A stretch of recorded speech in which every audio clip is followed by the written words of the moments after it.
Forward fold. Inhale, halfway lift. Exhale, plant your hands, step back to plank. Forearm plank, forearms down to the floor. In your forearm plank, drive your heels to the wall behind you. As you drive the heels back, it gives this nice natural tension point so that you can engage through your core and broaden across your chest. And then actively grip the floor with your fingertips. You can always feel free to interlace the fingers instead if the parallel forearms feels wonky on your shoulders.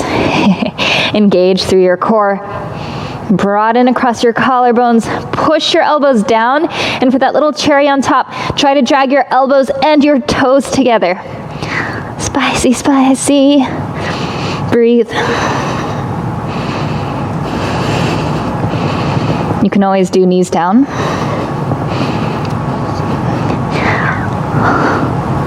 For 5, 4, push your elbows down, 3, 2, 1, slowly knees down to the floor if they're lifted, and then hips down, Sphinx Pose, broaden across your chest.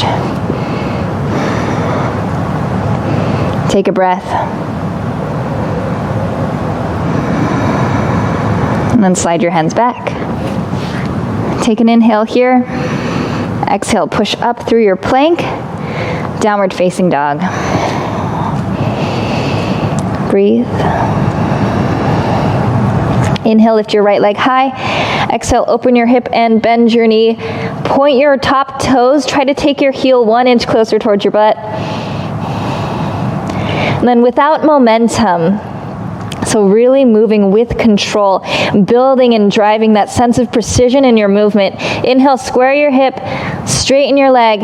Exhale, knee to nose, round forward. Think cat spine. Inhale, right leg up and back, 3-legged dog. Exhale, knee to nose.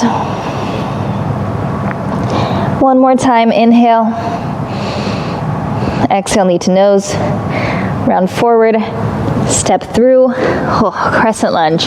Inhale, reach your arms. As the exhale, sink down a little deeper into your lunge. And then take your hands onto your hips. So you might be able to feel, and you can see in my body that right away I tend to start with these offset hips, and that's really natural.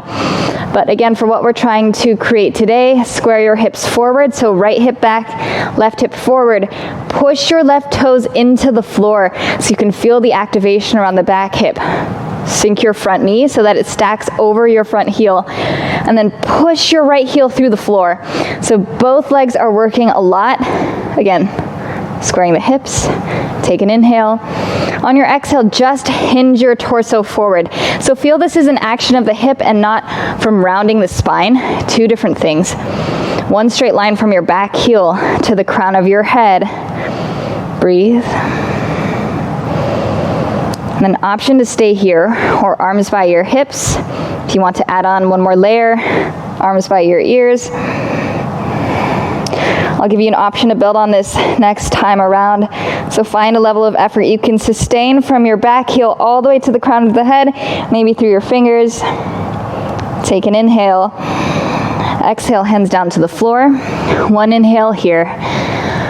And exhale, wide pyramid. Start to straighten your front leg. It's okay if it doesn't actually come straight.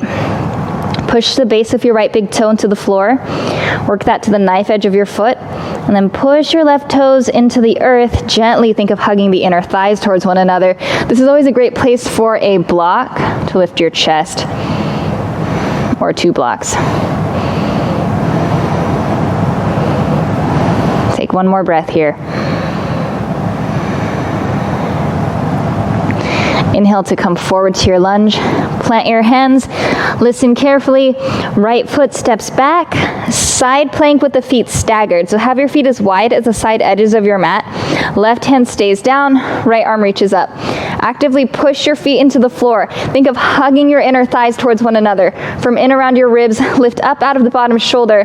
1 strong line from your bottom fingertips to the top. Breathe.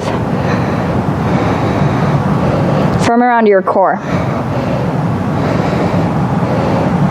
Inhale. Exhale slowly with control. Back to center. Downward facing dog. Feel free to adjust the distance between your feet. A couple rounds of breath.